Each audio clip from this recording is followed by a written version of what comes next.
অস TV limited YouTube channel প্রতিদিন দেশের সেরা ইসলামী স্কলারদের বক্তব্য শুনুন। আল্লাহ রাব্বুল আলামিন রাসূলকে অর্ডার দিয়েছেন কেমন করে দেখেন, ইয়া আইয়ুহান নাবিয়্যু জাহিদিল কুফফার ওয়াল মুনাফিকিনা ওয়াগলুয আলাইহিম ওয়া মা'ওয়াহুম জাহান্নাম। নবী হে, আপনি কাফিরদের বিরুদ্ধে, মুনাফিকদের বিরুদ্ধে জিহাদ করুন এবং তাদের ব্যাপারে আপনি কঠোর হবেন যেমন কঠোর হওয়া দরকার, এবং তাদের ঠিকানা হবে জাহান্নাম। মুনাফিক কিন্তু কোনো কাফের নয়, মুনাফিক কিন্তু কোনো মুশরিক নয়, মুনাফিক কিন্তু এক শ্রেণীর নামাজ পড়নেওয়ালা, দাড়ি রাখনেওয়ালা, টুপি পরনেওয়ালা, জুব্বা পরনেওয়ালা, যারা নামাজ পড়ে ইমামের পেছনে আর নেতৃত্ব মানে হলো বেনামাজির পেছনে। আছে না নাই?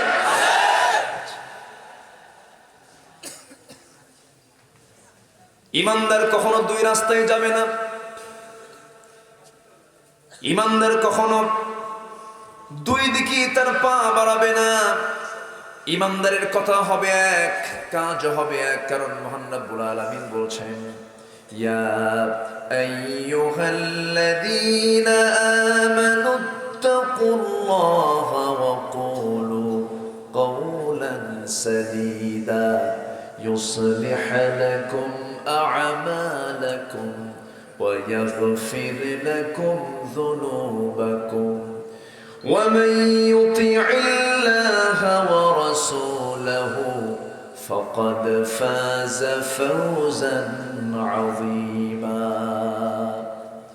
ইমানদাররা, তোমরা আল্লাহকে ভয় করো এবং যা বলবে সোজা কথা বলবে, কিন্তু মুনাফিকরা কখনো সোজা কথা বলতে পারে না। সোজা বলে না, বাঁকা বলে, বাঁকা বলে। তাদের চলাও বাঁকা, কথাও বাঁকা। ইমানদারের চলা হবে সোজা, কথা হবে সোজা। কথা যদি কারো সোজা হয়ে যায়, তার সবকিছু আল্লাহ তাআলা সংশোধন করে দিবেন, কারণ গোটা দেহের মাথা থেকে পা পর্যন্ত গোটা দেহের রাজধানী হলো জিহ্বা। জিহ্বা হলো রাজধানী। ইযা আসবাহা ইবনে আদম ফাইন্নাল আ'দা'a কুল্লা শাইইন তাকফুরুল লিসান ইত্তাকিল্লাহা ফীনা ফাইন্নামা নাহনু বিক ফাইন ইসতাকামতা ইসতাকামনা وإن اعوججت عوججنا أو كما قال عليه الصلاة والسلام। বান্দা যখন ঘুম থেকে সকালবেলা ওঠে, সমস্ত অঙ্গ প্রত্যঙ্গগুলো, সব মাথা থেকে পা পর্যন্ত সমস্ত অঙ্গ প্রত্যঙ্গগুলো জিহ্বার কাছে চলে আসে। জিহ্বার কাছে এসে বলে, ইত্তাকিল্লাহা ফীনা, হে জিহ্বা, তুমি আমাদের জন্য আল্লাহকে ভয় করো, কারণ আমরা তোমার সঙ্গেই থেকে যাই। ফাইন্নামা নাহনু বিক ফাইন ইসতাকামতা ইসতাকামনা, তুমি যদি ঠিক থেকে যাও আমরাও ঠিক থেকে যাব, আর তুমি যদি বেঠিক হয়ে যাও আমরাও বেঠিক হয়ে যাব। কিন্তু মুনাফিকদের সবচেয়ে বড় চরিত্র হলো এরা এদের জিহ্বা কখনো ঠিক রাখতে পারে না। সূরা মুনাফিকুনের শুরুতে আল্লাহ রাব্বুল আলামিন বলেন, ইযা জাআকাল মুনাফিকুনা ক্বালু নাশহাদু ইন্নাকা লারাসূলুল্লাহি ওয়াল্লাহু ইয়া'লাম ইন্নাকা লারাসূলুহু ওয়াল্লাহু ইয়াশহাদু ইন্নাল মুনাফিকিনা লাকাযিবুন। আল্লাহ সাক্ষ্য দিচ্ছেন মুনাফিকরা সবচেয়ে বড় মিথ্যুক। মুনাফিকরা কি হয়? একটা প্রশ্ন করব আমি, এই দেশে যত পেশার লোক আছে, যত শ্রেণীর লোক আছে, কোন শ্রেণীর লোক সবচেয়ে বেশি মিথ্যা কথা বলে? কারা? মুনাফিক তো আছে। কোন শ্রেণীর লোকেরা? হ্যাঁ বলে। আচ্ছা, আমার ভাইয়েরা, আমি কিন্তু বললাম না, আপনারাই বলে ফেললেন। স্বাধীনতার এই 52 বছর কত চাপা আমাদের কানে এসেছে, আসে নাই? কত কি আমরা শুনেছি, কোরআন সুন্নাহ বিরোধী কোন আইন পাস হবে না। কত চাপা আমরা শুনলাম, কত কথা আমরা শুনলাম। মুনাফিকদের চরিত্র হলো যা বলবে তা করবে না, যা করবে তা বলবে না। কিন্তু ইমানদারের জবান এবং কাজ হবে একরকম, মুনাফিকরা তার সম্পূর্ণ উল্টা করে ফেলবে। এই জন্য মুনাফিকের কাতারে যাওয়া যাবে না। আমরা মুমিন যদি হতে চাই, মুমিনের গুণগুলো আমরা নিয়ে আসব। আমার ভাইয়েরা, আরবিতে নাফিকুল ইয়ারবু মানে হলো পাহাড়ি ইঁদুর বলা হয়। পাহাড়ি ইঁদুরকে আরবিতে নাফিকুল ইয়ারবু বলা হয়। মানে পাহাড়ের গর্তে যদি, পাহাড়ের ভিতরে যদি কোনো ইঁদুর ঢুকে পড়ে, মাটির বাড়িতে যে ইঁদুরটা ঢুকে পড়ে খুব ধূর্ত ইঁদুর, তাকে সহজে ধরা যায় না। মুনাফিকের ধূর্তামি, মুনাফিক এত ধূর হয়ে থাকে, এত ধূর্ত হয়ে থাকে, মুনাফিকি সহজে ধরা যায় না। আমার নবীর জীবনে কাফেরের দ্বারা, মুশরিকের দ্বারা যতটুকু না রাসূল কষ্ট পেয়েছেন, তার চাইতে বেশি কষ্ট পেয়েছেন কাদের দ্বারা? আসতে বলবেন না, কাদের দ্বারা? মুনাফিকের দ্বারা। মুনাফিকের নামাজ পড়ে কি পড়ে না? পড়ে, কিন্তু কেমন নামাজ পড়ে? ফাওয়াইলুল লিল মুসাল্লিনা আল্লাযীনা হুম আন সালাতিহিম সাহুন আল্লাযীনা হুম ইউরাউনা ওয়া ইয়ামনাউনাল মাউন। জোরে বলুন আল্লাহু আকবার। মুনাফিকেরা লোক দেখানো নামাজ পড়ে, মুনাফিকরা অবহেলা করে নামাজ পড়ে। আমার নবীর এক সাহাবীর কাছে মুনাফিকদের তালিকা ছিল। মাঝে মাঝে ওমরে ফারুকের মতো একজন দামি সাহাবী তার কাছে যেতেন, গিয়ে আস্তে আস্তে বলতেন, ও সাহাবী শোনো, দেখো তো আমার নামটা তালিকায় আছে নাকি। আর আমরা তো মনে মনে ভাবতেছি আমরা তো জান্নাত পেয়ে গেছি। জান্নাতের সংবাদ প্রাপ্ত একজন সাহাবী ওমরে ফারুকের মতো মানুষ নবীর মুখ থেকে বের হয়েছে, আমার ওমর জান্নাতি। সেই ওমরের মতো মানুষ সন্দেহ করে মাঝে মাঝে গিয়ে সেই দায়িত্বপ্রাপ্ত সাহাবীকে বলতেন, দেখো তো ভাই, ওই যে 82 জন নামের তালিকা আছে, ওর মধ্যে আমার নামটা আছে নাকি? কারণ আমার মনে হয় আমার মধ্যে কিছু নিফাকত থাকতে পারে। কি চিন্তা, কি পেরেশান তাদের মধ্যে কাজ করত। একজন দামি সাহাবী নাফাকা হানজালা চিৎকার মেরে মেরে নবীর দরবার পর্যন্ত চলে এলেন, হুজুর হানজালা মুনাফিক হয়ে গেছে। কারণ নবী আপনার সামনে যখন বসি দুনিয়ার কথা ভুলে যাই, যখন আপনার দরবার থেকে যখন বাইরে চলে আসি দুনিয়ার কথা মনে হয়, তো মুনাফিকের লক্ষণ। রাসূল বলছেন, না রে হানজালা, সব ঠিক আছে, বিয়ে তো আমার সুন্নাত, পরিবার দেখা আমার সুন্নাত, সন্তানের মুখে খাবার তুলে দাও আমার সুন্নাত, ব্যবসা করো আমার সুন্নাত। তবে হানজালা, আমার উম্মতের বৈরাগ্য হলো জিহাদের ময়দান। জোরে বলুন সুবহানাল্লাহ। আমার বন্ধুগণ, ইমানটাকে যত্ন নিতে হবে, ইমানের লালন করতে হবে। ইমান এনেছি এতটুকুন বলি আমি শেষ করতে পারবো না, না না, পরীক্ষাও দিতে হবে, যত্ন নিতে হবে। দুটো আয়াত এসেছে, আল্লাহ তাআলা সূরা আনকাবুতের শুরুতে বলেছেন, আল্লাহ রাব্বুল আলামিন বলেছেন, আহাসিবান নাসু আন ইউতরাকু আন ইয়াকুলু আমান্না ওয়া হুম লা ইফতানুন। আবার আরেক আয়াতে বলছেন, ওয়াল্লাযীনা আমানু ওয়া লাম ইয়ালবিসু ঈমানাহুম বিযুলমিন উলাইকা লাহুমুল আমনু ওয়া হুম মুহতাদুন। ঈমান যারা আনবে, কিন্তু ঈমানকে যারা জুলুমের দ্বারা যারা আবৃত করবে না, জুলুম মানে শিরক, শিরক মানে জুলুম, ইন্নাশ শিরকা লাযুলমুন আযীম। জুলুম দ্বারা, শিরকের দ্বারা যারা আচ্ছাদন করবে না, ঈমানটাকে যারা ফ্রেশ রাখবে, শিরক মুক্ত রাখবে, ক্যান্সার মুক্ত রাখবে, আমি আল্লাহ তাকে নিরাপত্তা দেব, আমি তাকে জান্নাত দিয়ে দেব। জোরে বলে সুবহানাল্লাহ। ঈমানের যত্ন নেওয়ার দরকার আছে না নাই? সবার আগে কিসের যত্ন? নষ্ট হওয়ার আমল আছে না নাই? আছে না নাই? ঈমানের যত্ন নিলে পরেই মুনাফিকতা চলে যাবে। ঈমানের যত্ন যখন থাকবে না, তখন ঈমান ধীরে ধীরে নিফাকতার দিকে চলে যাবে। ঈমানদারি তো মুনাফিক হয়, মুশরিক কাফির তো মুনাফিক হয় না, ওটা তো আলাদা ক্যাটাগরি। মুসলমানদের মধ্যে মুনাফিক তৈরি হয়ে যায়।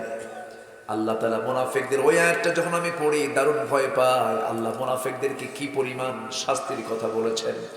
যারা পারেন ঠোঁট মিলিয়ে বলুন, ইন্নাল মুনাফিকিনা ফিদ দারকিল আসফালি মিনান নার ওয়া লা তাজিদ লাহুম নাসীরা। মুনাফিকদের জন্য জাহান্নামের ভিত্তি রচনা করা হবে। আমার ভাইয়েরা, বিল্ডিং যেমন ইটটাকে টুকরো টুকরো করে নিচে তার ভিত রচনা করা হয়, মুনাফিকদেরকে দিয়ে আল্লাহ তাআলা জাহান্নামটা উদ্বোধন করবেন, জাহান্নামের নিচে রাখবেন। এই জন্য মুনাফিকের চরিত্র নিয়ে আসা যাবে না। মুনাফিকের চরিত্র আমাদের কোনো ভূমিকা রাখা যাবে না। মুমিন কথা বলবে দুই জবানে না এক জবানে? দুই জবান না এক জবান? যদি পারি সামনে প্রশংসা করব, অথবা সামনে যদি পারি তার সামনে তার দোষটা ধরব, পাশে আড়ালে তার দোষ ধরতে যাব না। এগুলোও কিন্তু মুনাফিকের লক্ষণ। কিছু লোক আছে না নাই? সামনে আসলে কি সুন্দর প্রশংসা, ভাই আপনার মতো লোকই হয় না, একটু আড়াল হলি কয় মানুষ একখানে। আছে না নাই? ইমানদার কখনো এমন হবে না। ইমানদারের ইমান কথা হবে, আমল হবে এক, জবান এবং কাজ হবে এক। আমাদের দেশে সেই ছেলে কবে হবে, কথায় না বড় হয়ে কাজে বড় হবে। কাজী নজরুল মুনাফিকের চরিত্র তুলে ধরেছেন তার কবিতার মধ্য দিয়া। এবং আল্লাহ নিজেও বলেছেন, লিমা তাকুলুনা মা লা তাফআলুন, যা তুমি করো না তা তুমি বলতে যাও কেন? এটা মুনাফিকদের স্বভাব। কাবুরা মাকতান ইনদাল্লাহ, বড় অপরাধ এটা। এই অপরাধকে আমরা করতে যাব না। সূরার নাম কি বলেন? বলেন কোন সূরা? মুনাফিককে চেনার জন্য সূরা মুনাফিকুন, কাফিরকে চেনার জন্য সূরা কাফিরুন, আবার মুমিনকে চেনার জন্য মুমিনুন আছে না নাই? যারা পারেন ঠোঁট মিলিয়ে আমার সঙ্গে বলুন, ক্বাদ আফলাহাল মুমিনুন আল্লাযীনা হুম ফি সালাতিহিম খাশিউন। আল্লাহু আকবার। আল্লাহ তাআলা বলছেন, বান্দারে সফলতার জন্য তুমি কারো কাছ থেকে পরামর্শ নিও না। আমি যাকে বলবো সফল, সে হলো মহা সফল। সফলতা পরামর্শ নেব কার কাছ থেকে? আল্লাহর কাছ থেকে। আল্লাহ তাআলা বলছেন, কারা সফল? যারা নামাজটাকে সুন্দর করবে, খুশু খুশুর সাথে পড়বে। এক নাম্বার নামাজ দিয়ে শুরু করেছেন, আবার শেষ নাম্বারও নামাজ দিয়ে শেষ করেছেন। নামাজ দিয়ে শুরু, নামাজ দিয়ে শেষ। নামাজের গুরুত্ব কম হলো না বেশি হলো? বেশি হলো। আমার দেশে নামাজি মানুষ বেশি না বেনামাজি বেশি? নামাজি বেশি না বেনামাজি বেশি? পৃথিবীতে যত অপরাধ বান্দার জীবনে আছে, সবচেয়ে বড় অপরাধ হলো নামাজ নষ্ট করা। পৃথিবীতে যত অপরাধ আছে, যদিও এই অপরাধের শাস্তি দুনিয়াতে হত্যার চাইতে কম, জিনার অপরাধের চাইতে কম, মুরতাদ হয়ে যাওয়ার চাইতে কম, ইসলামে তিনটা অপরাধের শাস্তি মারাত্মক আকার দিয়েছে, হত্যার অর্ডার দিয়েছে। আস-সাইয়্যিবুজ জানি, জিনাকারের জন্য, কতলুন নাফস, মানুষকে হত্যা করলে তাকে কতল করে ফেলো, ইসলাম থেকে খারিজ হলে বের হয়ে আসলে তাকে হত্যা করে ফেলো। নামাজ নষ্টের জন্য যদিও দুনিয়াতে শাস্তি নাই, কিন্তু জাহান্নামের শাস্তি হবে ভয়াবহ। নামাজ যারা নষ্ট করবে, আল্লাহ তাআলা সূরা মারইয়ামে বলছেন, ফাখালাফা মিন বা'দিহিম খালফুন আদাউস সালাহ ওয়াত্তাবাউশ শাহাওয়াতি ফাসাওফা ইয়ালকাউনা গায়্যা। নামাজ যারা নষ্ট করবা, নফসের যারা দাসত্ব করবা, আল্লাহ বলছেন এই দুইটা অপরাধের জন্য আমি তাকে শুধু জাহান্নামের মধ্যে ফেলবো না, জাহান্নামের গর্ত খাই নামক গর্তের মধ্যে আমি তাকে ঢুকিয়ে ফেলবো। যে জাহান্নামের গর্ত খাইকে জাহান্নাম পর্যন্ত ভয় পায়, এত ভয়ঙ্কর সেই জাহান্নামের গর্ত। তাফসীরে কুরতুবীর ভিতরে আরো 6 জনকে আল্লাহ তাআলা ওই গর্তের মধ্যে ঢুকাবেন ব্যাখ্যা এসেছে। ও এই দুইটা অপরাধের পর আরো 6টা অপরাধ আছে। তার মধ্যে 1 নম্বর অপরাধ হলো যে জেনা করতে করতে পাকা জেনাকার হয়ে গেছে। এরকম জেনাকার মনে আমার দেশে আছে না নাই? আসতে বলবেন না, আছে না নাই? নাম্বার 2 হলো মদ খায় খায় পাকা মদারু। মদ্যপ, মদের বোতল কোন আলেম নিয়ে থাকে না। জেনার কাতারে কোন আলেমদের তালিকা নাই। জেনার মদ আছে যেখানে, জেনা আছে যেখানে সেখানে, জেনা আছে যেখানে, খুন আছে সেখানে। এগুলোর সাথে আলেমদের কোনো সম্পর্ক নাই। কিন্তু আজকে গোটা পৃথিবীতে সবচেয়ে বেশি মাজলুম কারা? আলেমরা। রফিকুল ইসলাম মাদানী 3 ফুট একটা মানুষ,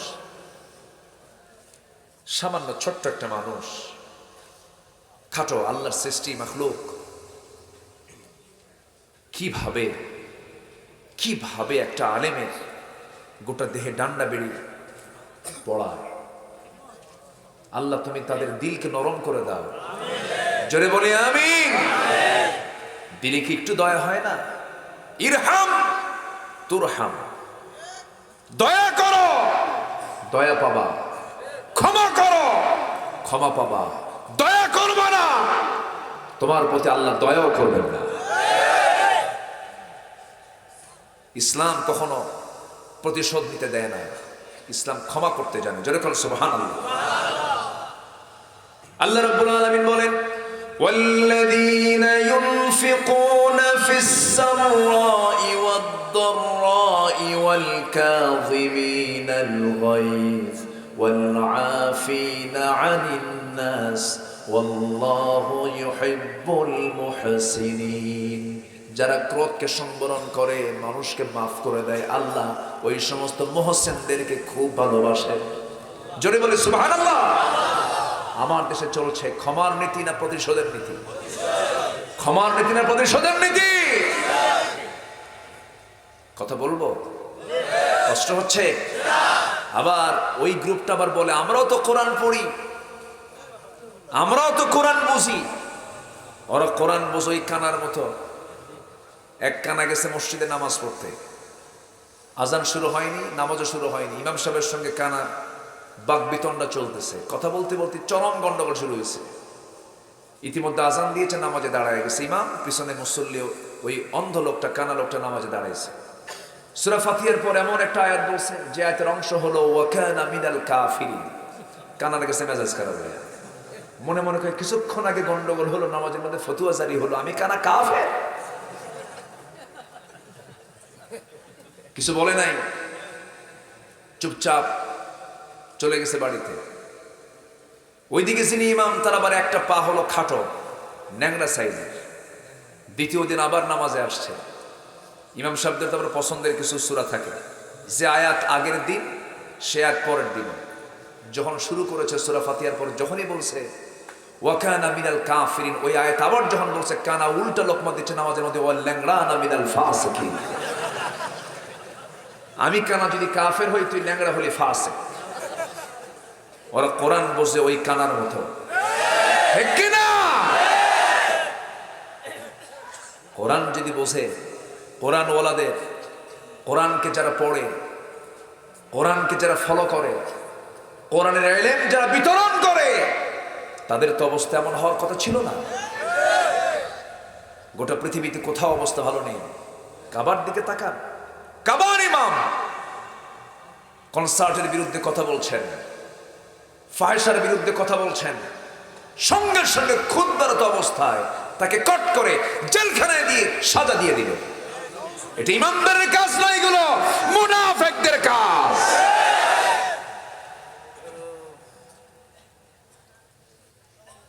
আজকে মুসলমানের কোনো অভাব ছিল না, সংখ্যায় মুসলমানের অভাব নেই। 180 কোটি মুসলমান, প্রতি 4 জন 1 জন মুসলমান। সম্পদের কোনো অভাব নেই। মুসলমান তেল বন্ধ করলে গোটা পৃথিবী না খায় মরবে, ঠিক কিনা? কথার কথা বলছে। আল্লাহ তো সবাইকে খাওয়ান। মুসলমানদের হাতে কি কি আছে এই কথা বলতে না, আমি এই কথা বলছি। মুসলমানের সম্পদ ছিল, ম্যান পাওয়ার ছিল, সবই ছিল, সবই আছে, কিন্তু সমস্যা হলো মুনাফিকতা আছে। আছে না নাই? মুনাফিক চক্রের হাতে সব জিম্মি হয়ে আছে গোটা পৃথিবীর মুসলমান। কথা আছে, কিন্তু রাত তো অনেক হলো। আমি চিন্তা করতেছি কোনো আপনাদের কোনো কষ্ট হচ্ছে কিনা? কারো কোনো সমস্যা নাই তো? জোরে বলি ইনশাআল্লাহ। আমার খুব শখ ছিল মরহুম মকবুর গোলাম সাদেক সাইদি রহমতুল্লাহ আলাইহি, আমি তার সঙ্গে একটু দেখা করবো, আমার খুব শখ ছিল, কিন্তু পারিনি। উনি ইন্তেকাল করেছেন।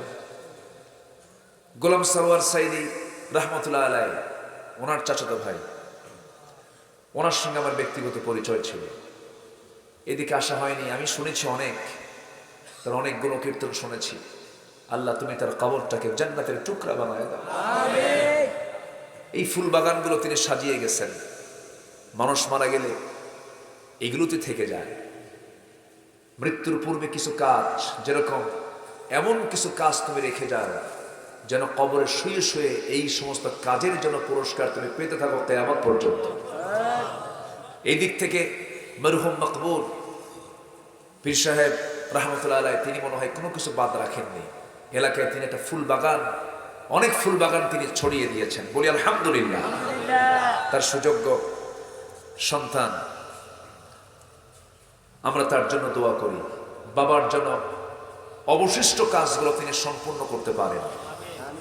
আমরা পীর বিরোধী মানুষ না, পীরকে আমি ভালোবাসি, পীরকে মোহাব্বত করি, কিন্তু নোংরামি ভণ্ডামীদের প্রতিরোধ করার জন্য হক্কানি পীরের দরকার আছে না নাই? আসতে বলবেন না, আছে না নাই? আচ্ছা, আব্দুল কাদের জিলানী রহমতুল্লাহ আলাইহি, শাহ সুলতান বলখি রহমতুল্লাহ আলাইহি, খান জাহানিল রহমতুল্লাহ আলাইহি, সিলেটের শাহজালাল ইয়েমেন থেকে এসেছেন, ইয়ামিনের রহমতুল্লাহ আলাইহি, খাজা মাইনুদ্দিন চিশতি রহমতুল্লাহ আলাইহি, কি ভূমিকা তাদের ছিল। তার এক হাতে আল্লাহর কালাম কোরআন হাতে নিয়েছেন, আরেক হাতে তরবারি নিয়েছেন। কালিমার পতাকাকে তারা উড্ডীন করার জন্য সংগ্রাম করেছেন। সম্মানিত ভাইয়েরা, আল্লাহ তুমি আমার গোলাম পরোয়ার ভাইকে তুমি আল্লাহ কবুল করে নাও। জোরে বলি আল্লাহুম্মা আমিন। মুরব্বী আল্লাহ তাআলা তাকে তুলে নিয়েছেন। তার মতো বয়সী লোক এখনো বহু আছে না নাই? আছে। আমরা তার শূন্যতা ফিল করছি আমার কাছে মনে হয়। কারণ মুরব্বী পৃথিবীতে বেঁচে থাকলে বরকত কমে না বাড়ে? বাড়ে। বাড়িতে যাদের আব্বা আম্মা আছে বয়স বেশি হলে পরে আরো দোয়া করো, আল্লাহ তুমি আরো বয়সে আমার চোখের সামনে আমার বাপ মাকে তুমি আল্লাহ বেঁচে রাখো। কারণ বাপ মা আছে যে ঘরে, বরকত আছে সেই ঘরে। তো সবাই কি কষ্ট পাচ্ছেন না তো? খুব ভালো মানুষ আপনারা, আমি খুব খুশি আলহামদুলিল্লাহ। আমি বেশি সময় নেব না। আমাদের সব রাত কথা বলতে হয়, তো আমি চেয়েছিলাম একটু আগে উঠতে, কিন্তু আমার গোলাম জিলানী ভাই আরেক প্রিয় মানুষ, ওনার চেহারাটাকে আল্লাহ তাআলা কি বরকতময় করে দিয়েছেন দেখেন। একটা হাসি দিলে মনে হয় যে ফুটন্ত গোলাপ হাসতেছে। আলহামদুলিল্লাহ। কই উনি চলে গেছেন মনে হয়, যে খুব ভালো মানুষ আলহামদুলিল্লাহ। সম্মানিত ভাইয়েরা, আমরা এখানে বসে আছি, আজকে আমরা একটা সিদ্ধান্ত নিয়ে যাব, আমরা আমাদের জিহ্বাকে ঠিক রাখবো। জোরে বলি ইনশাআল্লাহ। কোরআনের সরাসরি আয়াত এসেছে, আল্লাহ সাক্ষী দিচ্ছেন, আল্লাহু ইয়াশহাদু ইন্নাল মুনাফিকিনা লাকাযিবুন। আল্লাহ সাক্ষী দিচ্ছেন মুনাফিকরাই মিথ্যা কথা বলে। তাহলে মিথ্যা কথা বলবে যারা, কি হবে তারা? মিথ্যা কথা বলবে যারা মুনাফিক হবে তারা। সাক্ষী কে দিলেন? কে সাক্ষী দিলেন? মুমিনদের 7টা গুণ, মুনাফিকদের ভিতরে এই 7টা গুণ থাকে না। নাম্বার 1 হলো নামাজ দিয়ে শুরু, যারা নামাজকে সুন্দর করে। নাম্বার 2 হলো যারা অনর্থক কথা থেকে নিজেকে বাঁচিয়ে রাখে। আনিল লাগফি মুআরিদুন ওয়াল্লাযীনা হুম লিযাকাতি ফাঈলুন, যারা সম্পদটাকে পবিত্র করে, যাকাত দেয়। নাম্বার 4 হলো ওয়াল্লাযীনা হুম লিফুরুজিহিম হাফিজুন, লজ্জাস্থানকে যারা হেফাজত করে। কিন্তু লজ্জাস্থানকে হেফাজত করে অন্য নারীর ক্ষেত্রে, কিন্তু স্ত্রী যার আছে, বিয়ে করার হুকুম কে দিয়েছেন? আসতে বললেন না, কে দিয়েছে? আল্লাহ যৌন কামনাকে নাজায়েজ করেন নাই। যৌন কামনা সমস্ত পয়গম্বরদের মধ্যেও ছিল, আল্লাহর বড় বড় ওলিদের মধ্যেও ছিল। যৌন কামনা কোনো অবৈধ কিছু নয়, কিন্তু আল্লাহ তাআলা যৌন কামনা দিয়েছেন বৈধভাবে করতে না অবৈধভাবে করতে? বৈধভাবে বিয়ে করে নাও। ফানকিহু মা তাবা লাকুম মিনান নিসা। কিন্তু আমি যদি একটা প্রশ্ন করি আপনাকে, এখন আজকের সমাজে বিয়ে করা সহজ না জিনা করা সহজ?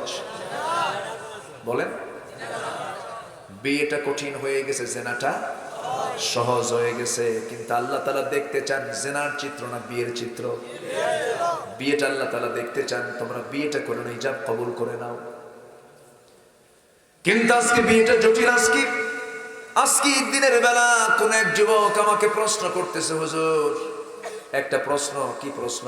হুজুর আমরা যৌবন প্রাপ্ত হয়েছে, যুবক হয়েছি, আমাদের বয়স 20 বছর চলে, বাপ মাকে বিয়ের কথা বলতে পারি না, সমাজে বিয়েটা জটিল হয়ে গেছে, নামাজও পড়ি, ভালো থাকার চেষ্টা করি, কিন্তু ফিতনা, এই ফিতনার যুগে আপনি একটু ওয়াজ করতেন হুজুর, একটু বলবেন মুরব্বীরা যেন একটু শোনে বোঝে যেন। দেখছেন কি একটা তার কষ্টের কথাটা বলতেছিল। যুবকদের যৌবনের আকাঙ্ক্ষা আছে না নাই? আজকের মাহফিল আমি লক্ষ্য করে দেখছি যুবকরা আজকের মাহফিল উপস্থিত বেশি, আলহামদুলিল্লাহ। আমি যুবকদেরকে 3টা আমল শেখায় দেব, 3টা আমল তুমি করবা। আমি তোমাকে হলফ করে বলে গেলাম আল্লাহ তোমার রিজিকটা ডাবল বাড়ায় দিবেন। শুনবা যুবকরা? নাম্বার 1, তাড়াতাড়ি বিয়ে করো।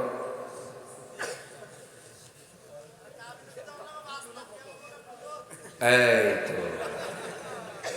বলে ফেলছে একটা কথা না? আচ্ছা আপনারা কি বিরক্ত হচ্ছেন নাকি? হ্যাঁ, ও একজন প্রশ্ন, হুজুর একটা তো করছে, তাহলে আরেকটা কি করবো? আপনারা খুব মানে ঠোঁটকাটা মানুষ, টের পাচ্ছি আমি, আলহামদুলিল্লাহ ভালো। আমার নবী যেরকম মজা করে কথা বলতেন, রাসূল শুনতেন আবার বলতেন। রাসূল শুনতেন, কিন্তু কিছু কিছু লোক আছে শোনে না খালি কয়, এরকম কিছু লোক আছে না নাই?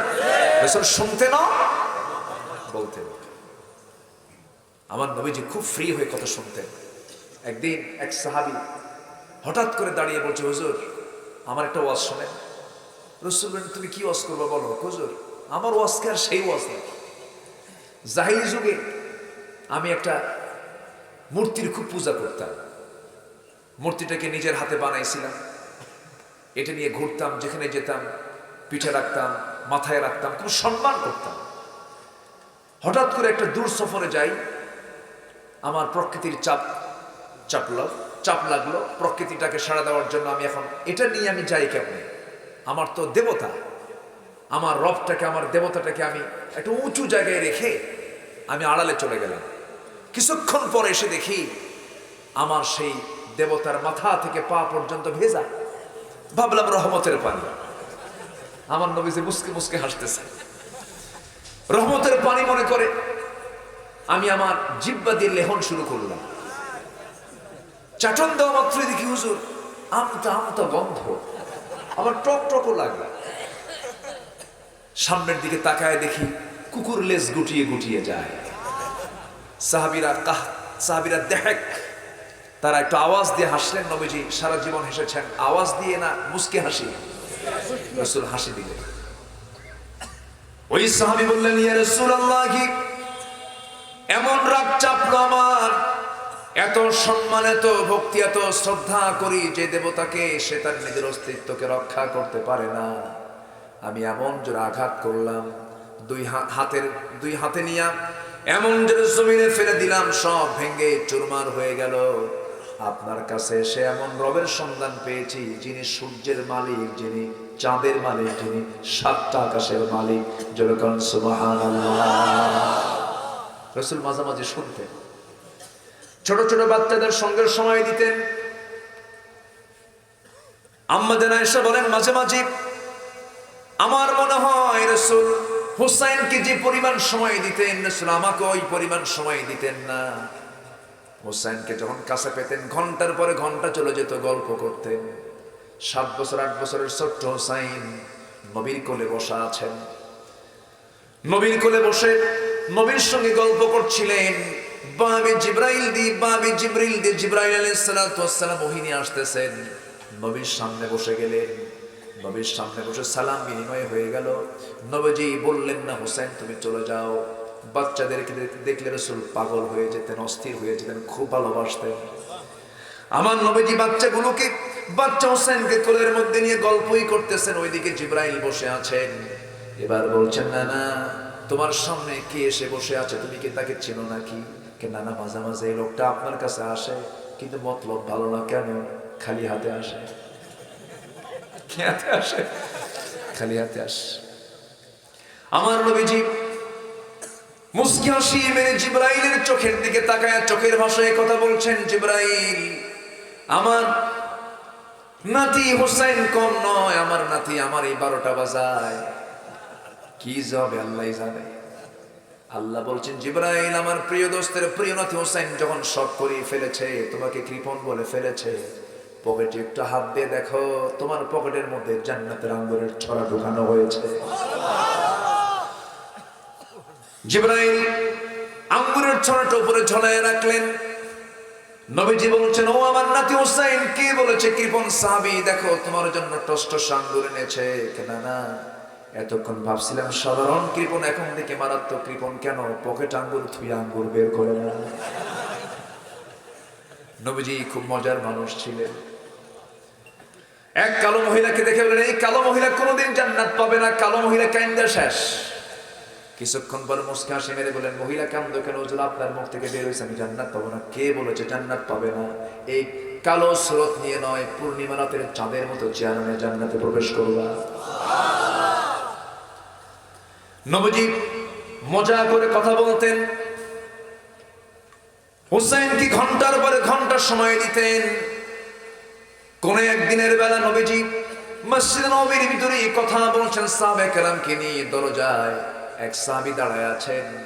হুসাইন রাদিয়াল্লাহু তাআলা আনহু নবীর সঙ্গে দেখা করতে আসবেন, কিন্তু দরজায় সাহাবী দাঁড়ায় বলছে, হুসাইন তুমি কোথায় যাবে? নানার সঙ্গে দেখা করতে যাব। না, এখন যাওয়া যাবে না, রাসূল খুব ব্যস্ত আছেন। চোখ এরকম বড় বানায় বলে, কি বললেন আপনি? আমার যাওয়া যাবে না। আপনারা যে নবীর কথা বসে বসে শোনেন, সেই নবীর চাইতে আমি হুসাইন হাজার গুণে বড়। রাস্তা ক্লিয়ার কর। সুবহানাল্লাহ বলবেন। সাহাবী মনে মনে চিন্তা করতেছে, যেমন বাপ তেমন ছেলে, আলীর ছেলে এরকমই তো হওয়ার কথা। কোন হিকমত লাগালো কিছুই তো বুঝলাম না। হুসাইন একটা হুমকি দিয়ে মেরে দিলেন, এমন কথার হিকমত মেরে দিলেন, দরজা ক্লিয়ার। সন্তানটা কার? বাপকে? ওটাও কি কম? উনিও কি কম? নবীজিকে নিয়ে সাথে করে নিয়ে সবাই খেজুর খাচ্ছেন। সাইয়েদনা আলী তিনিও খেজুর খাচ্ছেন। রাসূল খেজুর খাচ্ছেন আর বিচিগুলো আলীর সামনে রেখে দিচ্ছেন। খেজুর খাওয়া শেষ, রাসূল বলছেন, ও সাহাবীরা দেখো, আমরা সবাই খেজুর খেলাম, আলীও খেজুর খেলো। সব খেজুর আলী খাইছে, কেন? তার সামনে কত বিচি দেখো।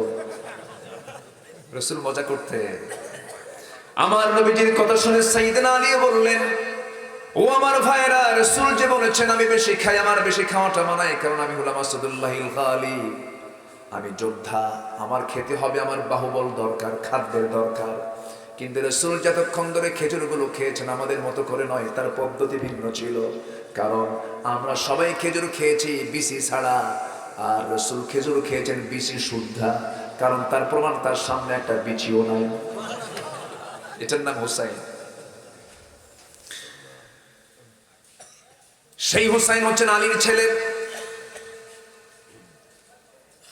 হযরত আলী রাদিয়াল্লাহু তাআলা আনহু একদিন ওমরে ফারুক সাথে নিয়ে হযরতে ওসমান রাদিয়াল্লাহু আনহুকে সঙ্গে করে নিয়ে, দুজন লম্বা মানুষ, মাঝখানে আলী, ওমরে ফারুক এবং ওসমানকে সঙ্গে করে নিয়ে হেঁটে হেঁটে যাচ্ছিলেন। হঠাৎ করে ওমরে ফারুক একটা কবিতার ছন্দ বলে ফেললেন, আলা বাইনিনা কান্নুনি লানা, আমাদের মাঝে আলী যেন লানা শব্দের নুনের মতো, মানে লামটাও লম্বা, আলিফটাও লম্বা, নুনের মাথাটা কি হয়? ছোট হয়। আমাদের মাঝে আলী যেন লানা শব্দের নুনের মতো, মানে ওমরে ফারুক লম্বা ছিলেন, ওসমান লম্বা ছিলেন, মাঝখানে আলী খাটো মানুষ। একটু সাইজ করতেছেন ওমরে ফারুক, তুই তো খাটো। সামনাসামনি বলে ফেললেন, কিন্তু হযরত আলী সঙ্গে সঙ্গে জবাব দিচ্ছেন, ওয়ালাউলা কুনতু লাকুনতু মালা, আমি আলী ছোট মানুষ, খাটো মানুষ, আমার তেমন কোনো দাম নাই। ঠিক আছে, ভালো কথা, আমি নুনের মাথা, তোমরা আলিফের মাথা, লামের মাথা, লম্বা লম্বা মানুষ, কিন্তু আমি মাঝখানে থাকবো না। আমার মনটা তোমরা বাদ দাও, তোমার আল্লাহ দামি নাই। জোরে করে আল্লাহু আকবার। হযরত আলী প্রচন্ড মেধাবী ছিলেন তিনি। সিফিনের যুদ্ধ লেগেছে কার শাসনামলে বলেন? সিফিনের যুদ্ধ যে হলো, আরে সিরিয়াসের শাহাদাত বরণ করেছিলেন। কিছু সংখ্যক সাহাবী প্রশ্ন করে বসলেন, আলী প্রথম খলিফার সময় গন্ডগোল লাগলো না, দ্বিতীয় খলিফার সময় গন্ডগোল লাগলো না, তৃতীয় খলিফার সময় এত জটিলতা সৃষ্টি হলো না, তোমার সময় যুদ্ধ পর্যন্ত গড়ালো, এর কারণটা কি?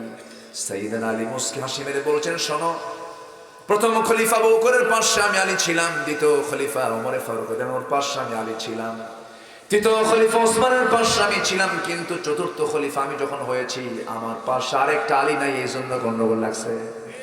দেখছেন, মানে ইনি এত মেধাবী ছিলেন, কথায় কেউ তার সঙ্গে পারত না। তার ছেলে হুসাইন, আপনি তো ওয়াজ আমার উল্টায় দিলেন, এই প্রশ্ন করছে তো ওয়াজ আমার ঘুরে গেছে আরেকদিকে। আচ্ছা, এগুলো কথার কি দরকার আছে না বলেন তো? আমার বন্ধুগণ, হোসেন রাদিয়াল্লাহু আনহু নবীর সঙ্গে দেখা করতে যাবেন, দরজা ক্লিয়ার করে নিলেন, সাহাবী দরজা খুলে দিয়েছেন, নবীর সামনে গিয়ে দাঁড়ায় আছেন মশান দিয়া, মুখে কোনো হাসি নাই। রাসূল বলছেন, না না, তোমার মুখে হাসি নাই কেন, কি হয়েছে? কেন না, আমার কি কোনো দাম নাই? রাস্তায় বন্ধ থাকে, আমি তোমার সঙ্গে দেখা করতে আসি, তোমার সাহাবীরা আমার সঙ্গে তোমার সঙ্গে দেখা করতে দেয় না, আমাকে আসতে বাধা দেয়। রাসূল মুস্কি হাসি মেরে বলছেন, না না, মন খারাপ করো না তো। না না, আমি একটা কথা বলবো কি? না না, একটা প্রশ্ন করি কি? আমি তোমার চাইতে বড়। রাসূল বলছেন, তুমি আমার চাইতে বড় কেমন করে বড় হলে তুমি? কে? না না, আমি তোমার চেয়ে বড়, যে আমি তোমার কাছে তিনটা প্রশ্ন করব, তুমি উত্তরটা দিবা, তুমি বুঝবা আমি ছোট না বড়। কেন না, কি প্রশ্ন বলো? দেখেন, আমার নবী ছোট বাচ্চাদেরকে সময় দিয়েছেন কি দেন নাই? দিয়েছেন। আমার নবী যে বলেন, কি প্রশ্ন তুমি বলো? না না। এবার বলছেন, তোমার যত সাহাবী আছে সব সাহাবীকে ডাকো। সব সাহাবীকে ডাকলেন তিনি। এবার বলছেন, না না, তুমি বলো তো, আমি তোমার সবচেয়ে কোন জায়গায় বসে কথা বলতে ভালোবাসি? রাসূল শুয়ে পড়লেন, নবজির বুকের উপরে লাফ মেরে গিয়ে বসে পড়লেন হুসাইন। এবার বলছেন, না না, তুমি বলো তো দেখি তোমার বাপের নামটা কি? রাসূল বলছেন, বাপের নাম আব্দুল্লাহ। বাড়ি কোথায়? মক্কায়। কোন বংশ? কুরাইশ বংশ। ও না না, তোমার বাবার আব্দুল্লাহ নাম, কুরাইশ বংশ তার বংশের নাম, এতটুকুই তার পরিচয় শেষ। কিন্তু আমার বাবার নামটা তুমি তো জানো, সাথে আরেকটা যুক্ত হলো আসাদুল্লাহিল গালিব। পৃথিবীর সমস্ত কাফের বেঈমানদের জন্য যাকে সিংহ করে পাঠানো হয়েছে, আমার পিতাকে এক পাল্লায় দেন, আপনার পিতা আব্দুল্লাহকে এক পাল্লায় দেন, আল্লাহর কসম আমার বাবার ওজনটাই ভারী হয়ে যাবে, আমি বড়। রাসূল মুস্কি হাসি মেরে বললেন, না না, আর কি বলবা বলো? এবার বলছেন, না না, বলো তো দেখি তোমার মার নামটা কি? আমার নবীজি মুস্কি হাসি মারছেন আর বলছেন, না না, আমার মার নাম হলো আমিনা বিনতে ওয়াহাব। বাড়ি কোথায়? মদিনায়। ও না না, তোমার মার নামের এতটুকুই পরিচয় আছে, এর চাইতে বেশি পরিচয় তেমন খুঁজে পাওয়া যাবে না। কিন্তু না না, তুমি কি জানো আমার মার পরিচয়টা কি?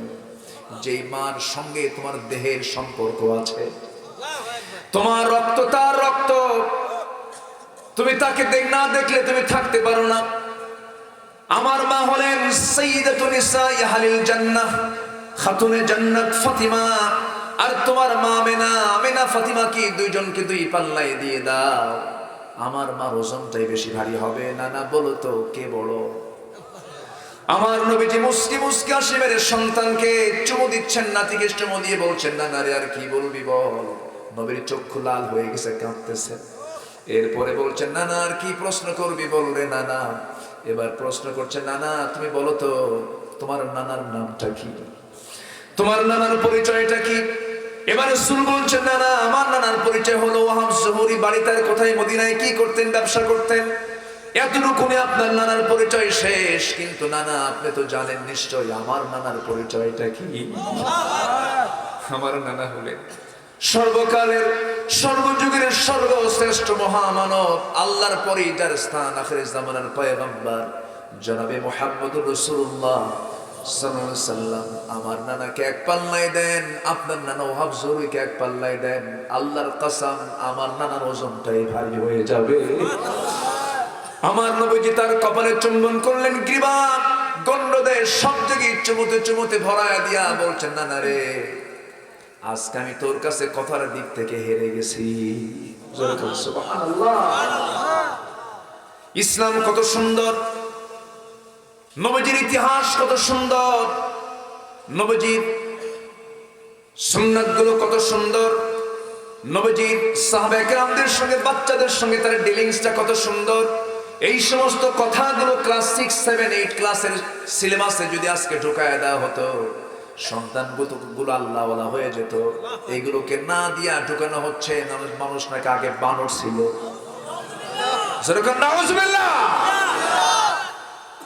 কোরআন কি এটা বলে? কোরআন এটা বলে ওরা বানরের বংশধর, ঠিক কিনা? আর আমরা আদমের সন্তান। আমার বন্ধুগণ, তাহলে মুনাফিক থেকে বাঁচার জন্য আমাকে মুমিন হতে হবে। কি হতে হবে? মুমিন হতে হবে। নাম্বার 1 বলেছি, নাম্বার 2 বলেছি, নাম্বার 3 বলেছি, নাম্বার 4 বলেছি, নাম্বার 5 হলো, নাম্বার 4 বলতে নিয়ে তো আমি চলে গেলাম বিয়ের দিকে। যুবকরা কয়টা কাজ করবা মনে আছে? 1 নাম্বার কি করবা? কোন দিন? হ্যাঁ, কালকে। এই যে কইছে কালকে বিয়ে করা উচিত।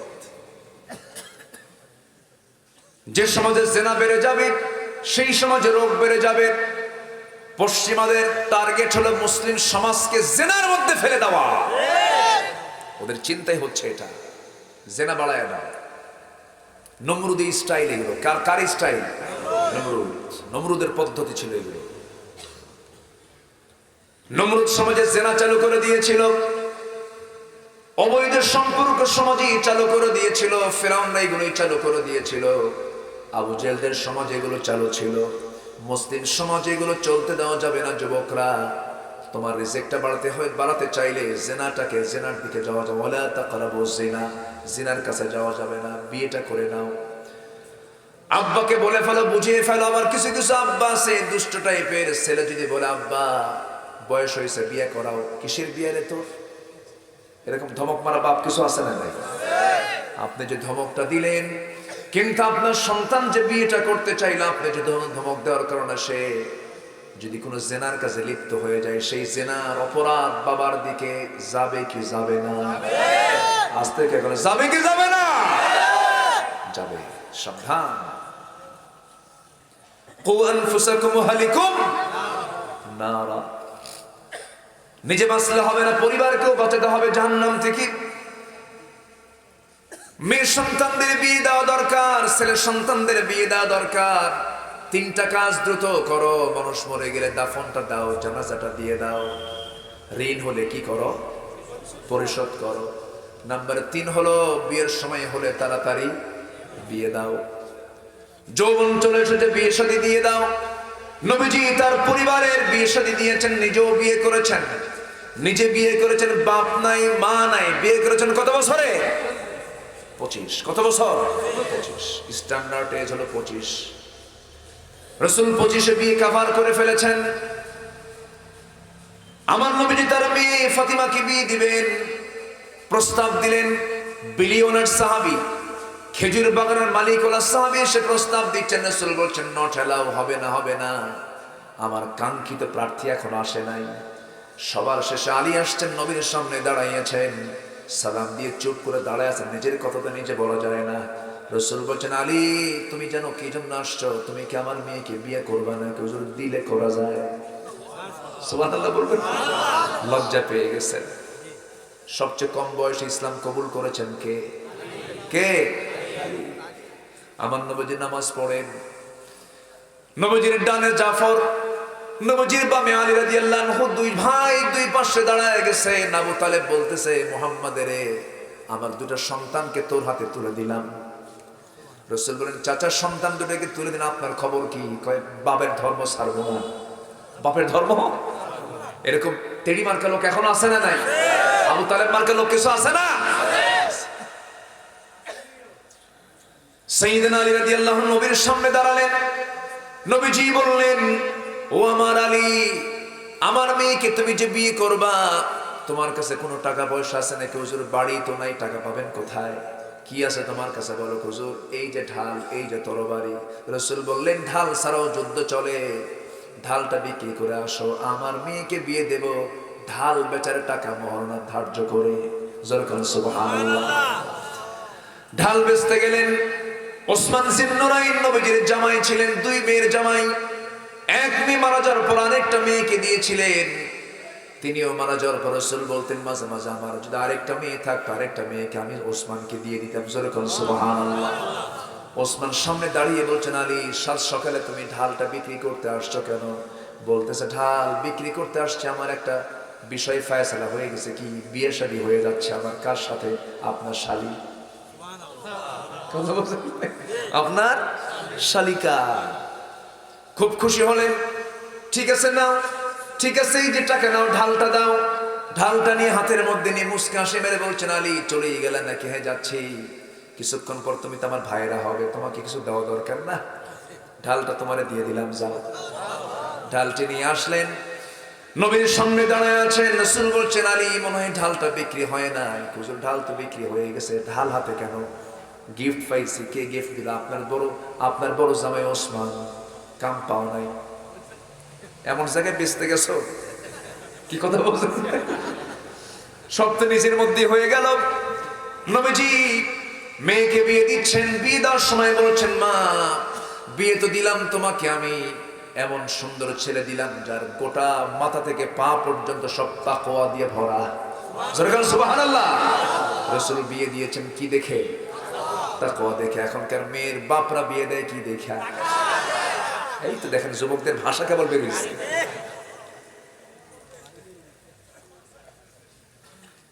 ছেলে কি করে? কোন না, এই মানে বিদেশ শিখেছে। বিদেশ তো এই যে দুবাই টবি হবে না তো,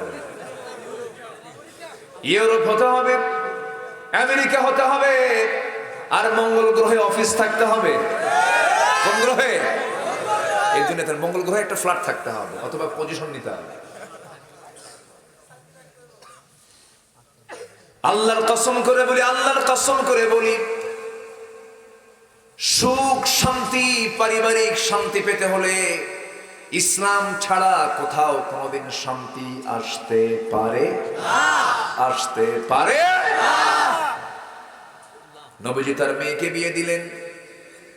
বিদায়ের সময় বললেন, মা শোনো, যাচ্ছ তুমি স্বামীর ঘরে, ছিলে তুমি বাবার ঘরে, এখন থেকে ভাববে তোমার শ্রেষ্ঠ ঘর স্বামীর ঘর, তোমার শ্রেষ্ঠ ঘর হলো স্বামীর ঘর। স্বামীর ঘরে করে খাও, মৃত্যুর দিন পর্যন্ত স্বামীর বিরুদ্ধে যেন একটা নালিশ আমার কানে না আসে। সুবহানাল্লাহ বলবেন না? আর এখনকার মেয়ের বাপরা কি কয়? মা তুই যা, যদি কিছু বলে খালি ফোন দিবি, খাইয়া ফালাবো। আসলে এরকম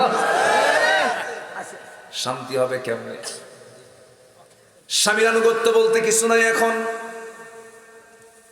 স্বামীকে দাম দিতেই চায় না। আছে না? আছে না? নাই? চাকরি করলে তো কথাই নাই। হ্যাঁ, সমান। আমার ভাইয়েরা, আমার নবীর সামনে একদিন ফাতিমা রাদিয়াল্লাহু তাআলা আনহা বসে বসে নামাজ পড়ছিলেন। নামাজ শেষ করার পর রাসূল বলছেন, ফাতিমা, বসে বসে নামাজ পড়ো কেন? কাব্বা, আমি তো বসে বসে নামাজ পড়ি না, দাঁড়িয়ে দাঁড়িয়ে নামাজ পড়ি।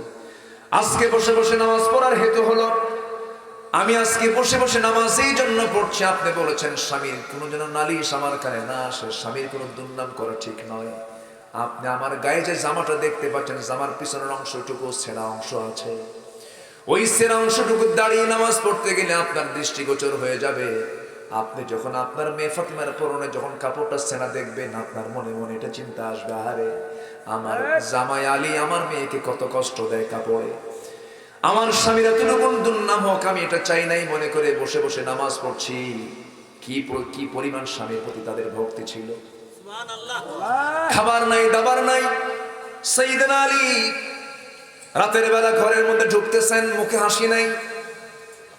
ফাতিমার মুখে খাবার নাই, দরজায় ঢুকলেন, ফাতিমা সালাম দিলেন। সালাম দেওয়ার পরও যখন আলীর মুখে যখন হাসি নাই, বলছেন আমার স্বামীকে আপনি হাসেন না কেন, কি হয়েছে? আমি আপনাকে ঘরের মধ্যে ঢুকতে দেব না, আপনি আবার বাইরে যাবেন, মুস্কি হাসি মারবেন, এরপরে আপনি আমার ঘরের মধ্যে ঢুকবেন। সুবহানাল্লাহ বলবেন না? সেই জান্নাতি পরিবেশ আজকে নাই। ঘর ভরা গাদা গাদা ফার্নিচার, কিন্তু মোহাব্বত কেন নাই? পরকিয়া। আমি কি ভুল বলতেছি এগুলো? এই ভাইরাস ঢুকেছে আজকে, মারাত্মক আকার ধারণ করেছে। আর তার চাইতে সবচেয়ে বড় পিয়ন হলো কি বলেন? কে শেষ করে দিল সব? হ্যাঁ, কি কি করবো বলেন তো? আজকে তো ঘড়ি তো ঘুরতেছে খুব, আজকে ঘুরুক, আলোচনা চলো, হুজুর বলুক।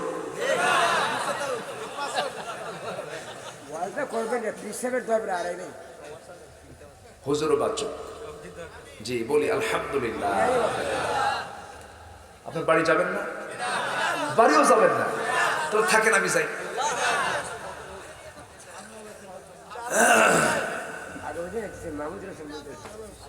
জি আলহামদুলিল্লাহ। আসলে আল্লাহর ওলি তো বরকত থাকে তো, তাই না? বরকত আছে না নাই? এত রাতে মানুষ বসে থাকে। আমি কিন্তু এত রাতে ওয়াজ করি না, আমি এত রাতে ম্যাক্সিমাম মাহফিল আমার 11টা শেষ হয়ে যায়। কিন্তু আজকে আমি লক্ষ্য করছি কোনো লোকের কোনো ওঠার কোনো চিন্তাই নাই, মানে বাড়িতে মনে বউ বাচ্চা কেউ নাই, এরকমই তো মনে হচ্ছে। বলি আলহামদুলিল্লাহ। আমার পরে কি আর কোনো বয়ান আছে নাকি? আছে নাই? কোন সূরা থেকে কথা বলছি আমি? সূরা মুনাফিকুন হব না মুমিনুন হব? বলেন কি হব আমরা? মুমিনুন। আমার ভাইয়েরা, যুবকদের জন্য কয়টা কাজ বলছি আমি? ওটা থাক, একটা বলছি তো আরো 2টা আছে। এবছরই শুনবেন, এবছরই শুনবেন।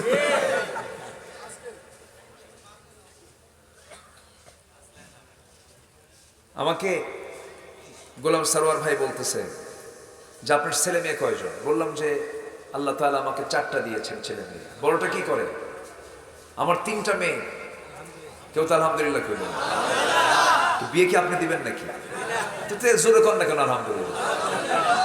আচ্ছা, তো বড় মেয়েটা এবার আলিমে পড়ে, ইন্টারে পড়ে।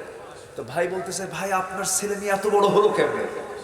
তো বললাম তো ভাইজান দেখে তো এরকম মনে হয়, আমার এই ওয়াজের অঙ্গন চলছে হলো প্রায় 24 বছর। 24 বছর হয়ে গেছে, কিন্তু ফলাফল এটাই পেলাম, কোরআনের কথা বলার কারণে যুগ ধরে যুগ পার হয়ে যাচ্ছে, অন্ধকার প্রকোষ্ঠে সেই মাজলুম মুফাসসিররা ভিতরে অবস্থান করছে। তবে এটার ফলাফল দুনিয়াতে না পেলেও আখিরাতে আছে না নাই? আছে না নাই? আবু হানিফার মৃত্যু হয়েছে কারাগারে, 8 বছর জেল খেটেছেন। সৈয়দ আহমদ ইবনে হাম্বলকে মেরে রক্তাক্ত করে জমিনে ফেলে দিয়ে চলে গেছে। কোন ইমাম স্বাভাবিকভাবে তারা থাকতে পারেন নাই। ঈমান টিকে রাখতে গেলে পরীক্ষা দেওয়ার দরকার আছে না নাই? আছে না নাই? কিন্তু মুনাফিকদের কোনো অসুবিধা নেই। মুনাফিকদের কোনো, যেদিকে বৃষ্টি সেই দিকেই ছাতা, ভিজতে রাজি নেই মাঝে। আছে না নাই? নাম্বার 5 হলো মুমিনের গুণ হলো ইমানদাররা আমানত রক্ষা করে। আল্লাযীনা হুম লিআমানাতিহিম ওয়া আহদিহিম রাউন, আমানত ঠিক রাখে, ওয়াদা ঠিক রাখে। নাম্বার 6। নাম্বার 7 হলো নামাজটাকে যত্নের সঙ্গে তারা আদায় করে। এই 7টা কাজ যে বান্দা করবে, আল্লাহ নিজে ওয়াদা করছেন উলাইকা হুমুল ওয়ারিসুন, এই সমস্ত বান্দা হবে জান্নাতের ওয়ারিস। জোরে কোন সুবহানাল্লাহ। কয় নাম্বার জান্নাত? কয় নাম্বার বলেন? 1 নাম্বার জান্নাত। এই জন্য বাবাজি সবাইকে বলবো আমি একটা কথা, কোরআন জানার দরকার আছে না নাই? কোরআন জানতে হবে, কোরআন মানতে হবে, কোরআন বুঝতে হবে। মূর্খ লোকের জন্য জান্নাত নাই। হয়তো কথাটা খুব শক্ত বলে ফেললাম বাবাজি, মন খারাপ করা যাবে না। পৃথিবীর প্রথম মানুষটা মূর্খ না জ্ঞানী? পৃথিবীর প্রথম মানুষটা মূর্খ না জ্ঞানী? জ্ঞানী। শুধু জ্ঞানী না, বিশেষ জ্ঞানী। ওয়াল্লামা আদামাল আসমাআ কুল্লাহা ওয়াল্লামা। এখন তো 26 ইঞ্চি আল্লামা আছে না নাই? আদম আলাইহিস সালাম কত বড় জ্ঞানী ছিলেন। কিয়ামত পর্যন্ত এত জ্ঞানী মানুষ পৃথিবীতে আর আসবে না, কারণ পৃথিবীর সকল কিছুর নামের শিক্ষা আল্লাহ তাআলা আদমকে একমাত্র দিয়েছিলেন। সব নাম তিনি জানতেন, কোন প্রকার ধান, কোন জাতের ধান সব জানতেন। আদম ছিলেন কৃষিকাজের রূপকার, দাউদ আলাইহিস সালাম ছিলেন অস্ত্র নির্মাতা, তারপর ইদ্রিস আলাইহিস সালাম ছিলেন টেক্সটাইল ইঞ্জিনিয়ার। সকল সভ্যতা এসেছে আম্বিয়া কেরামদের মধ্য দিয়ে, আর এরা কয় মানুষ ছিল বাংলা। সম্মানিত ভাইরা, আমরা জ্ঞানী হব। এই কোরআন হিন্দু ভাইদের জন্য ব্রাহ্মণ, তাদের ধর্মগ্রন্থ পড়লে হয়ে যায়। খ্রিস্টানদের জন্য যারা পাদ্রী, তাদের ধর্মগ্রন্থ পড়লে হয়ে যায়। কিন্তু মুসলমানদের জন্য শুধু আলেমরা পড়লে হবে না। মুসলমানদের জন্য কোরআন শুধু আলেমরা পড়বে না, সব মুসলমান পড়বে, সব পড়বে, সবাই পড়তে হবে। না পড়ে জান্নাত পাওয়া যাবে না। কারণ এই বিষয়টা আমি যদি না ক্লিয়ার হই, আমার যদি হালালের জ্ঞান না থেকে, হারামের জ্ঞান না থেকে, ভুল হবে কি হবে না বলে? হবে। আমরা জানবো। জোরে বলি ইনশাআল্লাহ, আরো জোরে বলি ইনশাআল্লাহ। আমার বন্ধুগণ, এই দুনিয়া ছেড়ে আমিও চলে যাব, আপনিও চলে যাবেন। একটা বিষয় কিন্তু খুব গুরুত্বের সঙ্গে আমি বলেছি, সেটা হলো পৃথিবীতে সবচেয়ে বড় অপরাধের নাম কি বলেন? নামাজ। বলেন কি না? কি নামাজ? কি ছেড়ে দেওয়া? বলেন কি ছেড়ে দেওয়া? সবাই কি নামাজ পড়তে রাজি আছেন? 5 ওয়াক্ত নামাজ পড়বেন কারা? জোরে বলি ইয়া আল্লাহ, ইয়া রহমান। আমাদেরকে 5 ওয়াক্ত সালাত আদায় করার তৌফিক তুমি আল্লাহ দিয়া দাও। জোরে বলি আমিন। হাত নামান। নামাজ শুরু করি কি দিয়া? তাকবীর দেই। কি আওয়াজটা কি দেই বলেন? আরো জোরে। আজান শুরু করি কি দিয়া? নামাজ শুরু করি কি দিয়া? রুকুতে যাই কি দিয়া? রুকু, তারপর সেজদায় যাই কি দিয়া? সেজদা থেকে উঠি কি দিয়া? জানাজা পড়ি কি দিয়া? সে আল্লাহু আকবার কে নাকি বলা হচ্ছে, এক শ্রেণী বলছে এটা নাকি নির্দিষ্ট দলীয় স্লোগান। যারা নারে তাকবীরকে নিয়ে বিতর্ক করে, বিতর্কিত যারা করতে চায়, তাদের ঈমানটাও বিতর্কিত, তাদের চিন্তা বিকৃত, তাদের বিশ্বাস বিকৃত, তাদের জন্ম বিকৃত। যদি আল্লাহু আকবার সহ্য না হয়, তোর ওসিয়ত করে যা যে ওদের জানাজা না দিয়ে কুত্তা বিলাই দিয়ে বিদায় করে দাও। ঠিক কি না? এরকম কিছু কুলাঙ্গার আছে না নাই? এদেশের শেকড়ে ইসলাম ঢুকেছে। এই দেশ থেকে ইসলামকে কেউ নির্মূল করতে পারবে না। এই জমিন থেকে ইসলামকে কেউ নির্মূল করতে পারবে না। ইসলাম ছিল, আছে। ইসলাম কার? কারো বাপের, কারো স্বামীর, কারো ভাইয়ের, কোন নেতার? ইসলাম কার? তুমি থাকবা না, তুমি শেষ হয়ে। নমরুদ আছে, নমরুদকে বিদায় করছেন কি দিয়া? যাচ্ছে কেন?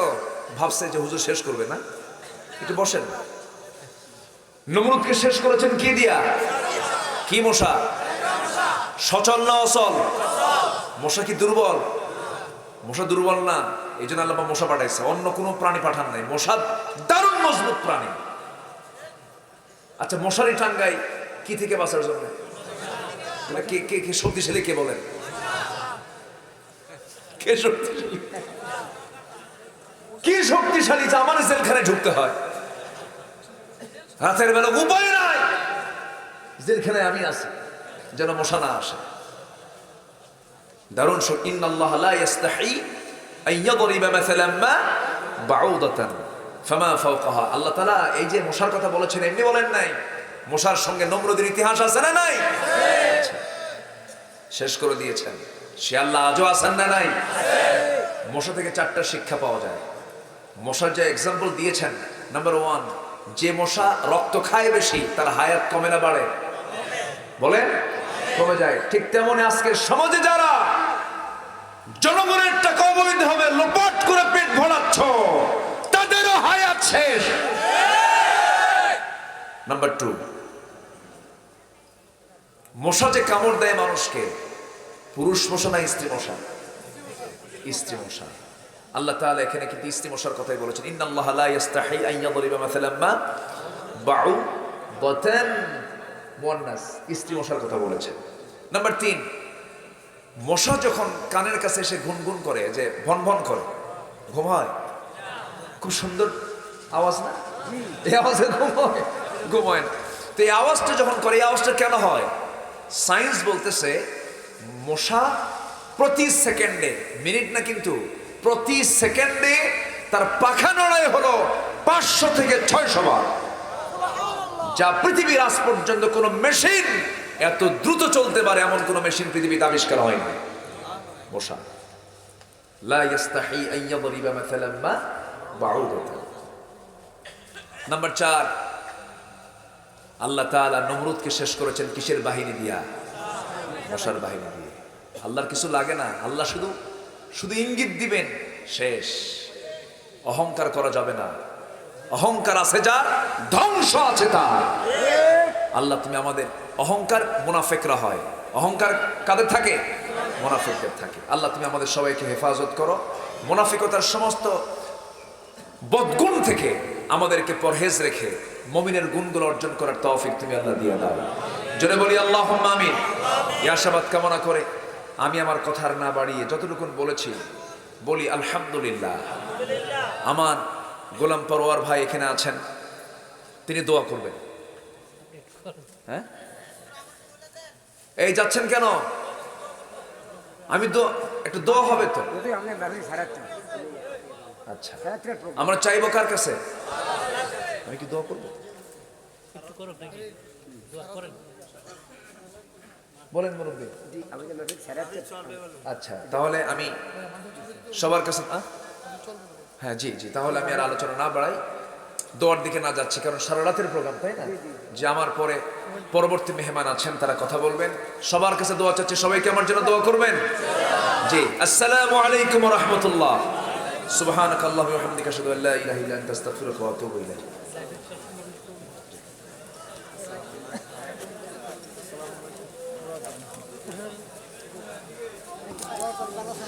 হ্যালো, সকলে বসুন। সারা রাত দেবী মাহফিল ইনশাল্লাহ চলবে। আমাদের দাওয়াতি মেহমান। আসসালামু আলাইকুম ওয়া রাহমাতুল্লাহি ওয়া বারাকাতুহু। আসসালামু আলাইকুম ওয়া রাহমাতুল্লাহি ওয়া বারাকাতুহু।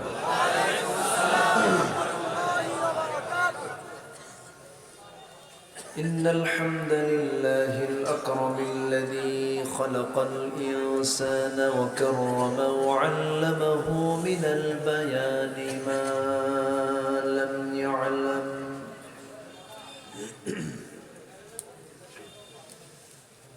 فسبحان الذي لا يحصى امتنانه باللسان ولا بالقلم نشهد أن لا إله إلا الله وحده لا شريك له ونشهد أن سيدنا وحبيبنا ومولانا محمدا عبده ورسوله الذي أرسله بالحق بشيرا ونذيرا وداعيا إلى الله بإذنه وسراجا منيرا الكرام فقد قال الله تعالى في كلامه المجيد وفرقانه الحميد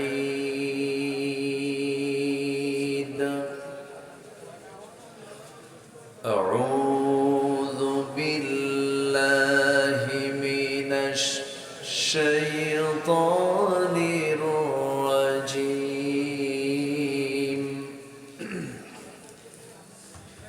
بسم الله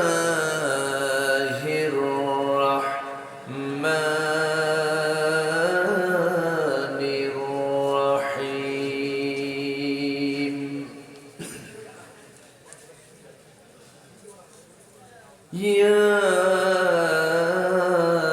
أيها الذين آمنوا لا تلهكم أموالكم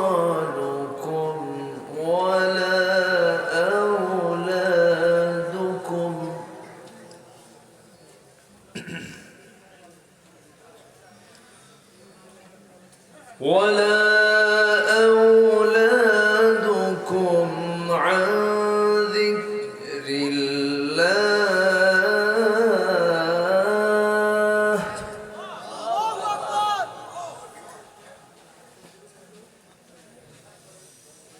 ومن يفعل ذلك فأولئك هم الخاسرون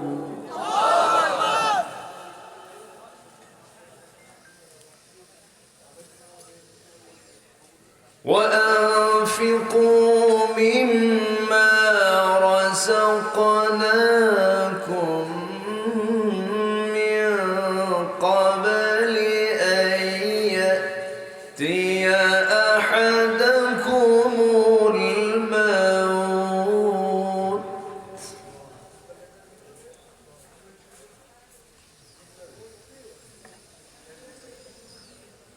أحدكم الموت فيقول رب لولا أخرتني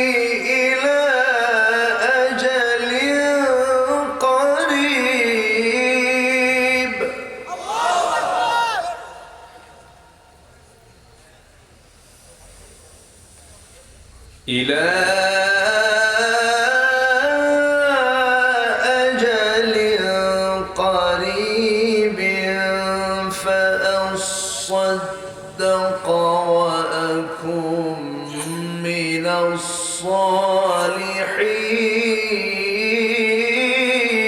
الصالحين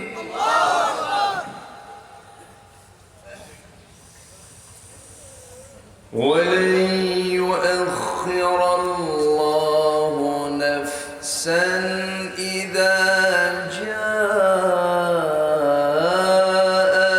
أجلها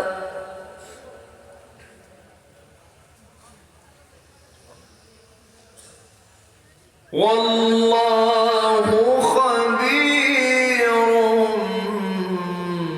بما تعملون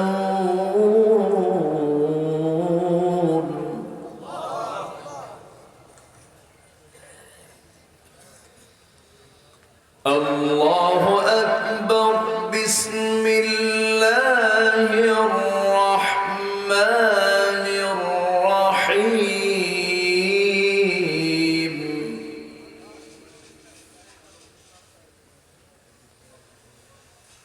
إن الله وملائكته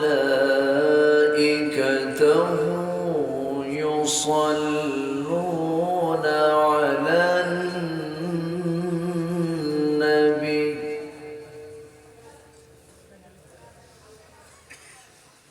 يا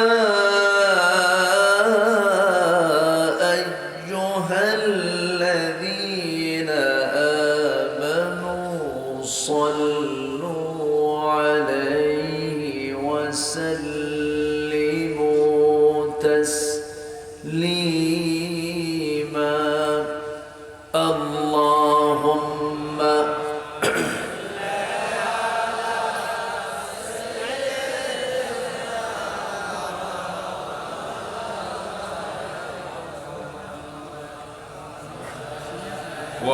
آله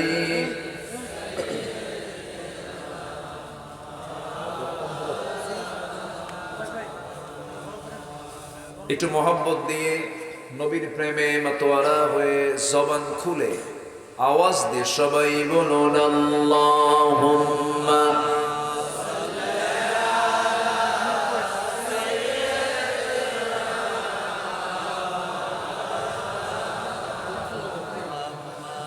وعلى آله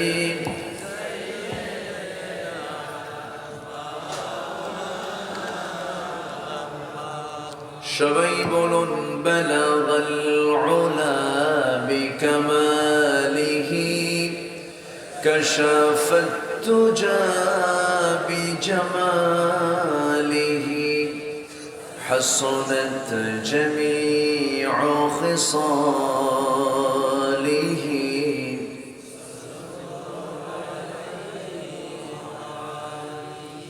سورة يوسف بداري حكمة لقمان ما قاري قرآن باري يهدي لساد مان ما بلغ العلا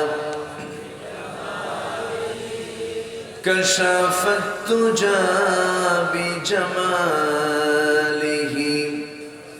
حسنت جميع خصاله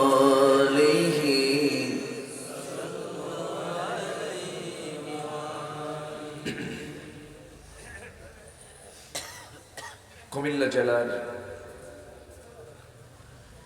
বুড়িচং উপজেলার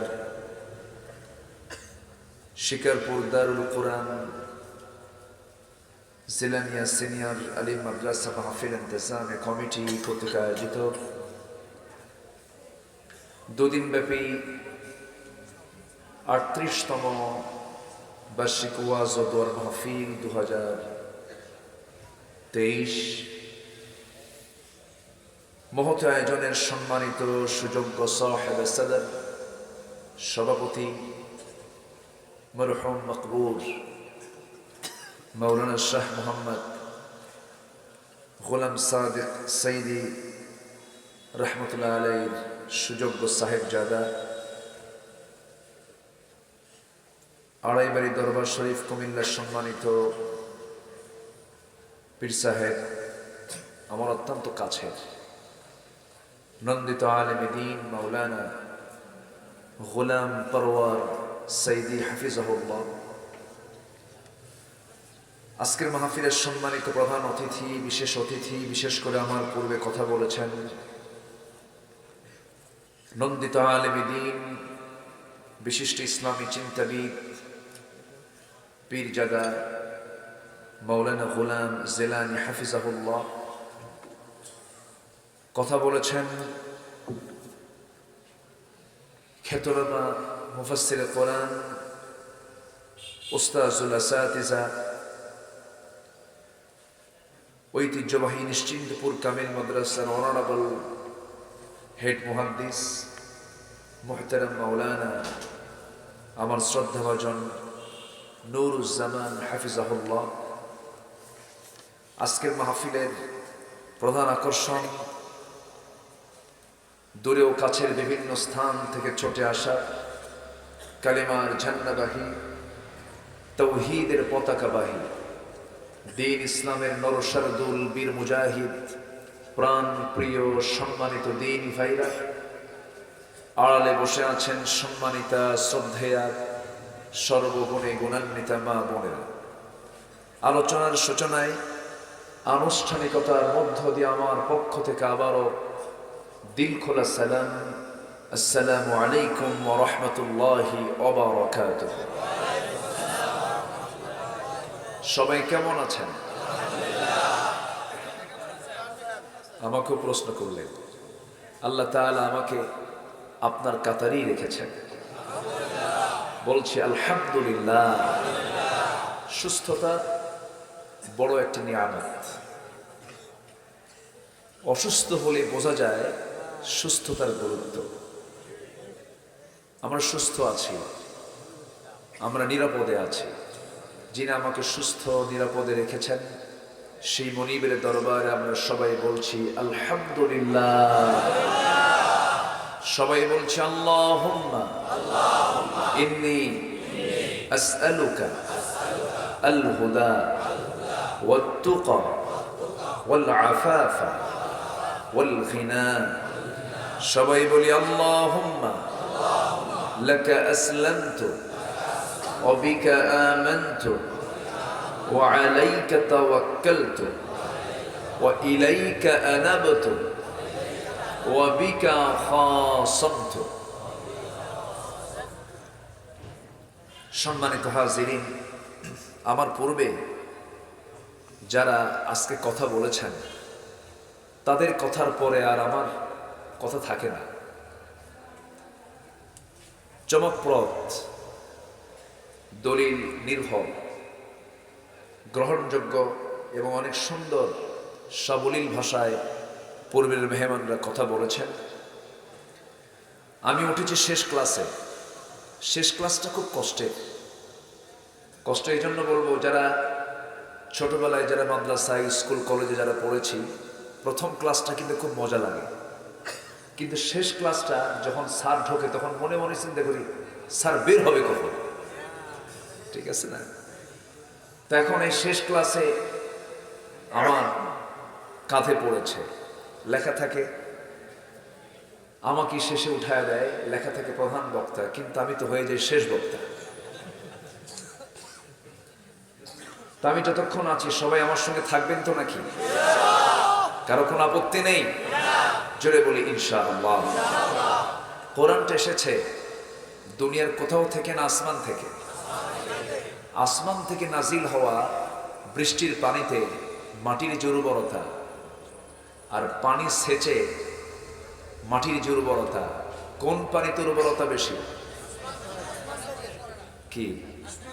বৃষ্টির পানি, আসমান থেকে নাজিল হওয়া পানির উর্বরতা বেশি। পৃথিবীর যে বইগুলো আছে এই বইগুলোর দ্বারা কিছু উপকার তো অবশ্যই পাবো আমরা, কিন্তু আসমান থেকে নাজিল হওয়া যে কিতাব, এই কিতাবের কোনো সমকক্ষ কোনো কিতাব কি পৃথিবীতে থাকতে পারে? সেই উপকার কি পাওয়া যাবে? আজকে কোরআনকে মাইনাস করে শেখানো হচ্ছে ডারউইনের মতবাদ, ঠিক কিনা? সম্মানিত ভাইয়েরা,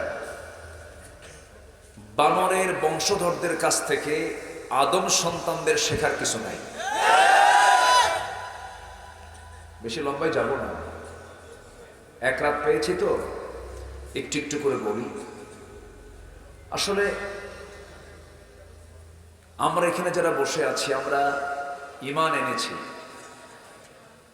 আল্লাহর প্রতি বিশ্বাস আমাদের আছে, কিন্তু একটা গোষ্ঠীকে আল্লাহ তাআলা জাহান্নামের সবচেয়ে নিচে রাখবেন।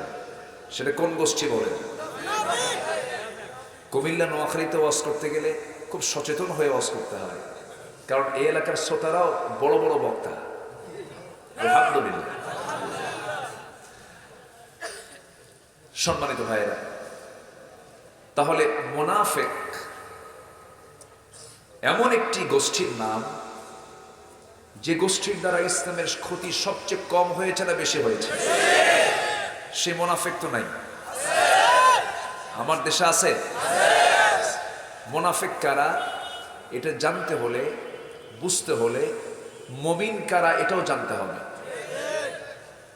মুমিন কারা এটা জানলে মুনাফিক চেনা যাবে, মুনাফিক কারা এটা জানলে মুমিন চেনা যাবে।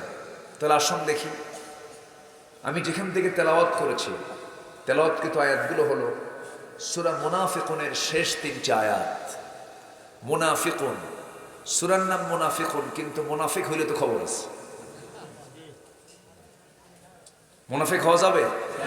যাবে না। মুনাফিক এটা যার বাংলা হচ্ছে কপটতা, ভণ্ডামি, প্রতারণা। এটা মারাত্মক একটা রোগ। বিশ্বাসগত কপটতা আছে, আবার কর্মগত কিছু কপটতা আছে, মুনাফিকতা আছে। সম্মানিত ভাইয়েরা, মুনাফিককে আল্লাহ তাআলা চরম ভয়াবহ শাস্তির জন্য বলেছেন এবং রাসূলকে অর্ডার দিয়েছেন শক্ত ভাষায় তাদের মোকাবেলা করার জন্য।